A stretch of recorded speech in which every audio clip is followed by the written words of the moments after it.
Have you ever noticed your dog watching you like a detective long before you even touch your keys?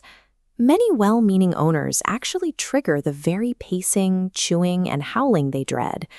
Right before leaving, they spike the energy in the room, getting frantic or talking fast in an attempt to comfort their dog. You can prevent this by following a chronological 5-step departure protocol starting 5 minutes before you walk out the door. You can stop anxiety before it starts. This routine works because it stops communicating human guilt and starts speaking a language of safety to your dog's primitive brain. Step 1 begins at the 5-minute mark. Before you prepare to leave, you need to establish a steady, continuous audio baseline in the home. This comparison shows why a random TV channel can be a mistake. Sudden commercials or aggressive trailers trigger a startle response when a dog is alone. You want a consistent, low-intensity soundscape, like soft classical music, to help regulate their environment. At the 3-minute mark, we move to step 2, creating an intentional scent anchor. We often leave the house after cleaning and scrubbing, making the home feel sterile. For a dog, this removes vital information. Your physical scent is a signal that their pack is near and they are safe. Take a recently worn, unwashed t-shirt and place it directly into your dog's primary resting space or crate. By setting these audio and olfactory anchors, you construct a sensory proxy of yourself. Even when you are gone, your dog's environment continues to confirm that they are secure. At the 1-minute mark, we move from the environment to direct connection. When an owner uses a frantic baby voice or rapid-fire commands out of guilt, it creates an emotional peak.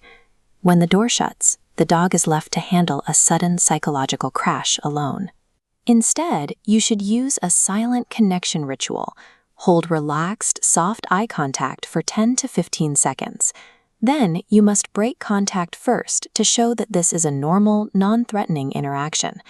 With 30 seconds left, we reach step 4. A standard quick pat on the head usually fails to lower a dog's physiological arousal. Dogs store tension in forgotten areas. The primary zone is the webbing between their front toes. The second area is the frontal chest, where legs connect to the torso. Apply slow circular pressure here to help release stored tension. Helping your dog soften these precise zones lowers their physical arousal level, making it easier for them to remain below the threshold of panic as you leave. The final step is the departure itself. As you cross the threshold, your emotional state must remain completely flat. This is a common mistake. Kneeling down for a dramatic hug signals to your dog that this is a high-stakes, stressful event. Instead, use a single, monotone farewell phrase, like, "See you later," and walk out. Do not pause and do not look back. A predictable, boring transition proves to your dog that your departure is a non-event, preventing the emotional spike that leads to distress. With these anchors in place, the immediate aftermath of the closed door changes. Your dog is better equipped to manage the transition and settle.